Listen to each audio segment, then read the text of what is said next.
दोस्तों, एक डीएम साहब ठेला लेकर पानी पूरी की दुकान लगाने के लिए एक बाजार में चले जाते हैं। बाजार में कुछ देर तक कस्टमरों को देखते हैं। थोड़ा समय बीतता है, तब तक वहां पे एक दरोगा आता है और इनसे हफ्ता मांगने लगता है। तब डीएम साहब बोलते हैं, मैं तुम्हें किस बात का हफ्ता दूं? तो दरोगा बोलता है, यहाँ पे जो ठेला लगा रहे हो उस बात का तुम्हें एक दिन का कम से कम 100 रुपए देना होगा। लेकिन इस बात को सुनकर डीएम साहब कहते हैं कि मैं तुम्हें एक भी रुपया नहीं देने वाला, तुम्हें जो कुछ भी करना हो वो कर लो। इस पर दरोगा नाराज हो जाता है और उनके ठेले को उलट देता है। इस बात से डीएम साहब बहुत ही नाराज होते हैं। उसके बाद उस दरोगा के साथ क्या करते हैं और आखिर दोस्तों डीएम साहब को ठेला लगाने की क्या जरूरत पड़ी, ऐसा उनकी जिंदगी में क्या हुआ था। आज की कहानी दोस्तों बहुत ही दिल को छू लेने वाली है, बहुत ही रोमांचक कहानी है। तो आइए जानते हैं पूरी कहानी इस वीडियो में। लेकिन वीडियो में आगे बढ़ने से पहले बस वही छोटी सी रिक्वेस्ट कि वीडियो को लाइक नहीं किए हैं तो वीडियो को लाइक कर दीजिए, चैनल को सब्सक्राइब नहीं किए हैं तो सब्सक्राइब कर दीजिए, जिससे हमारा हौसला बढ़ता रहे और हम आप लोगों के लिए इसी तरह की कहानियां लेकर आते रहें। दोस्तों, ये कहानी है लखनऊ शहर की। वहां पे एक पानी पूरी वाला होता है। पानी पूरी वाला पानी पूरी बेच बेचकर अपने बेटे को पढ़ाता लिखाता है। पानी पूरी वाले का बेटे का नाम दीपक होता है और पानी पूरी वाले का नाम जयराम होता है। वो अपने बेटे को बहुत ही मेहनत से पढ़ाता था, पानी पूरी बेचता था और उसी से अपने बेटे को पढ़ाता था। बेटा भी अपने बाप की मेहनत को देखकर बहुत ही लगन से पढ़ाई करता था और वो हमेशा अच्छे नंबरों से पास हुआ करता था। वो हाई स्कूल पूरे उत्तर प्रदेश में टॉप कर लिया था। एक दिन की बात है दोस्तों, जयराम अपने बेटे से बोलता है कि बेटा, आज तू मेरे साथ मार्केट में चल जहां मैं ठेला लगाता हूं। आज मेला है, आज भीड़ ज्यादा होगी, कस्टमर ज्यादा आएंगे तो मैं अकेला संभाल नहीं पाऊंगा। इस बात को सुनकर दीपक मान जाता है और कहता है, पिताजी ठीक है, मैं आपके साथ चलूंगा। जयराम अपने ठेले को ढकेलते हुए बाजार में लेकर चला जाता है जहां पे मेला लगा होता है और उस बाजार में पहुंच जाता है। जयराम अपने ठेले को एक साइड में लगाकर सारे सामान को व्यवस्थित करने लगता है। व्यवस्थित करने के बाद कुछ देर के बाद कस्टमर भी आने शुरू हो जाते हैं और पानी पूरी बना बनाकर जयराम उनको पानी पूरी देता है। अभी थोड़ा समय बीता था, तब तक वहां पे एक दरोगा आता है। वो दरोगा आकर जयराम से कहता है, चल बे हफ्ता निकाल। इस पर जयराम बोलता है, साहब हफ्ता अभी तो मेरे पास नहीं है। इस पर दरोगा बोलता है, तुमने एक हफ्ते से कोई पैसा नहीं दिया है, आज तुमको पूरे 700 रुपए देने होंगे, एक दिन का 100 रुपए के हिसाब से। इस बात को सुनकर जयराम कहता है, साहब अभी मेरी कोई कमाई नहीं हुई है, जब हो जाएगी तो मैं आपको दे दूंगा, बल्कि आज ना लीजिए कल ले लीजिएगा। इस बात से दरोगा बहुत ज्यादा नाराज हो जाता है और कहता है कि तुम्हारी कमाई हो या ना हो, मुझे हफ्ता चाहिए तो चाहिए। जयराम उसके पैरों पे गिरकर कहने लगता है, साहब मुझे आज माफ कर दीजिए, कल मुझसे पैसा जरूर ले लीजिएगा। लेकिन दरोगा नहीं मानता और कहता है, तुम पैसे देते हो कि नहीं? अगर तुम पैसे नहीं दोगे तो फिर मैं तुम्हारा ठेला फेंक दूंगा, सामान को इधर उधर कर दूंगा। इस पर जयराम कहता है, साहब ऐसा जुल्म मत करिए, इसी से मेरे परिवार का भरण पोषण चलता है। अगर आप फेंक देंगे तो फिर मैं क्या कमाऊंगा, आज मैं अपने बच्चे को क्या खिलाऊंगा। ये सारा चीज खड़ा होकर दीपक बगल में था, वो सुन रहा था। तो दीपक छोटा था इसलिए कुछ कह नहीं रहा था। जयराम दरोगा के पैरों पे गिरकर बार बार माफी मांगता है और कहता है, साहब आज मुझे बख्श दीजिए, कल मुझसे हफ्ता ले लीजिएगा। लेकिन वो दरोगा नहीं मानता और नाराज होकर उसका ठेला पलट देता है, सारे सामान को इधर उधर कर देता है। इस पर जयराम बहुत ज्यादा दुखी हो जाता है। वो रोते बिलखते अपने घर की तरफ आ जाता है। साथ में उसका बेटा होता है।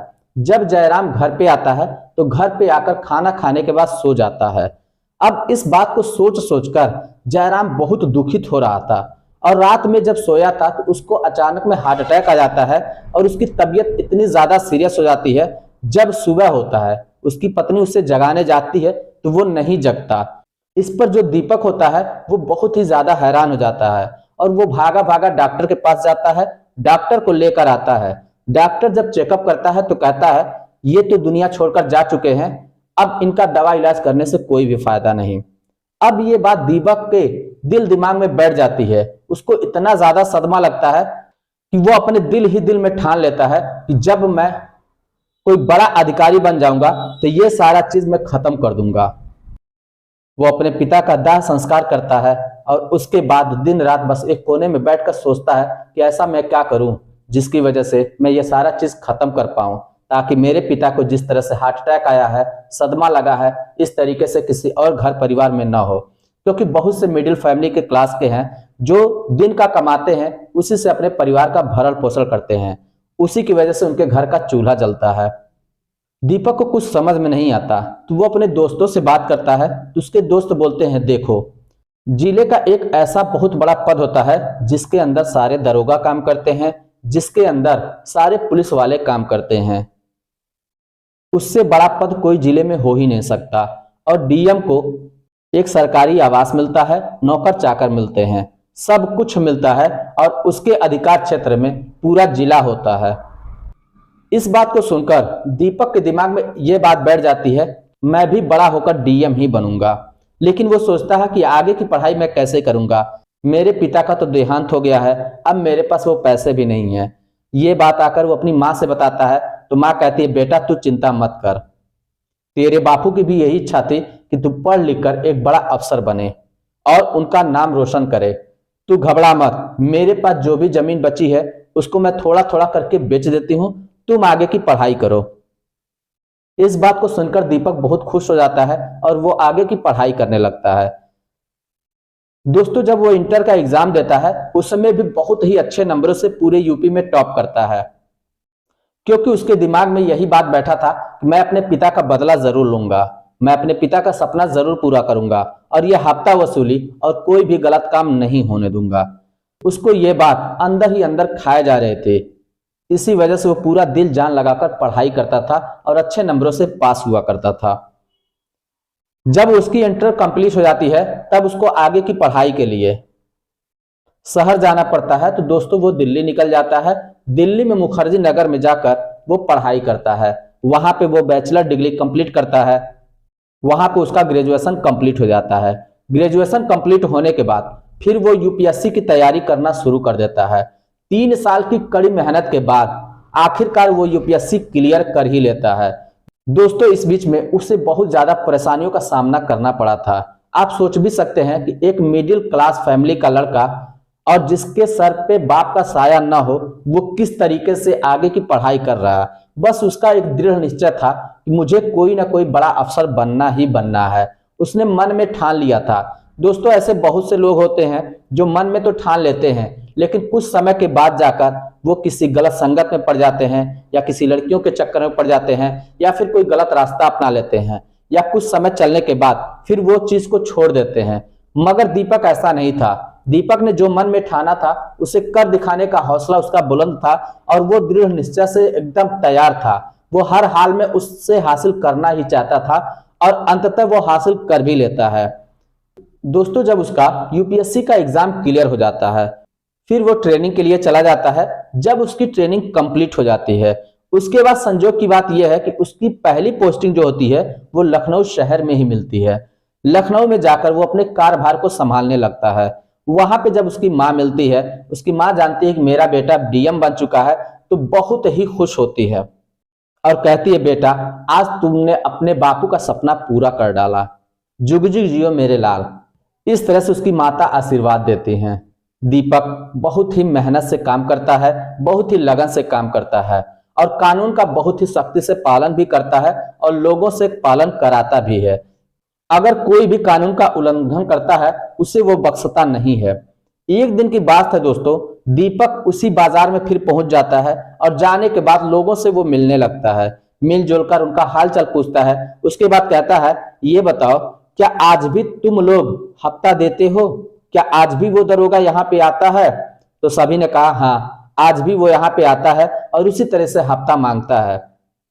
इस बात को सुनकर दीपक मन में ठान लेता है कि जब तक मैं उसे रंगों हाथों न पकड़ लूं तब तक मैं उसके खिलाफ गंभीर एक्शन नहीं ले सकता। इस बात को सोचकर वो मन में एक ऐसा प्लान बनाता है और इसी प्लान के तहत काम करने लगता है। चूंकि वो पानी पूरी वाले का बेटा तो था ही, इसलिए उसे नॉलेज भी अच्छी थी। तो वो क्या करता है, एक ठेला लेता है और ठेले पे पानी पूरी की दुकान सजाकर वो उसी बाजार में लेकर चला जाता है और एक किनारे पे खड़ा होकर पानी पूरी बेचने लगता है। थोड़े समय के बाद ग्राहक भी आने लगते हैं। ग्राहकों को वो पानी पूरी देता है और उनसे उसी तरीके से पैसे लिया करता है। दोस्तों कुछ समय बीतता है, तब तक वो दरोगा फिर वहां पे आता है और कहता है कि चलो यार तुम भी हफ्ता निकालो। इस बात पर दीपक कहता है, हफ्ता? किस बात का हफ्ता? तो दरोगा बोलता है, तुम लोग हर रोज 1000 रुपए कमाते हो, उसमें से तुमको हफ्ता तो देना ही पड़ेगा। एक दिन का 100 रुपये बनता है, उसी हिसाब से तुम मुझे एक हफ्ते का 700 रुपए दोगे। इस बात को सुनकर दीपक कहता है, मैं कोई हफ्ता वफ्ता नहीं देने वाला। यह सुनकर दरोगा बहुत ही नाराज हो जाता है और कहता है, अगर तुम मुझे हफ्ता नहीं दोगे तो मैं तुम्हारा ठेला यहाँ पे नहीं रहने दूंगा और तुम्हारे ठेले को भी फेंक दूंगा। इस बात को सुनकर दीपक, जो कि डीएम होता है, वो कहता है कि तुम्हारी अगर मजाल हो तो तुम इस ठेले को हाथ भी लगाकर दिखाओ। इस बात को सुनकर दरोगा और भी नाराज हो जाता है। मारे गुस्से में आकर ठेले को ज्यों ही हाथ लगाता है, तब तक दीपक दरोगा को एक तमाचा लगा देता है और कहता है कि तुम्हारी हिम्मत कैसे हुई इस ठेले को छूने के लिए। अभी दरोगा कुछ समझ पाता, तब तक दीपक के जो सहयोगी थे वो सभी लोग आकर दरोगा को गिरफ्तार कर लेते हैं और दीपक भी अपने असली रूप में आ जाता है और बताता है कि देखो मैं कौन हूं। तो दरोगा देखता है, अरे ये तो यहाँ के डीएम है। अब वो सक्का बक्का रह जाता है और उनके पैरों पर गिरकर माफी मांगने लगता है। इस बात को देखकर दीपक के मन में बहुत ठंडक महसूस होती है और वो अपने पिता की चीजों को सोचने लगता है कि जब उसके पिता इसी दरोगा के पैरों पर गिरकर माफी मांग रहे थे, लेकिन इस दरोगा ने नहीं बख्शा था। दोस्तों ऐसा नहीं है कि दीपक अपनी पर्सनल दुश्मनी निकालना चाहता था, बशर्ते वो ये चाहता था कि उसके पिता की तरह कोई भी आत्महत्या न करे जिसकी जीविका उसी के ठेले के बदौलत चलती है। वो दरोगा से कहता है, क्या तुम्हें वो दिन याद है जब 6 साल पहले तुमने भी इसी तरीके से इसी जगह पे किया था? तो दरोगा वो बात सोचने लगता है और पैरों पे गिरकर माफी मांगता रहता है कि साहब मुझसे गलती हो गई, मुझे माफ कर दीजिए, आइंदा मैं ऐसी गलती बिल्कुल भी नहीं करूंगा।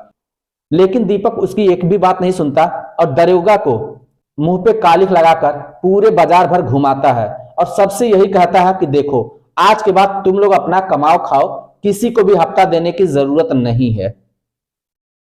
और इस दरोगा को तो मैं इतनी कड़ी सजा दिलाऊंगा कि ये सोच भी नहीं सकता। इसके बाद सभी ठेले वाले बहुत ही खुश होते हैं और दीपक का जय जयकार के नारे लगाते हैं।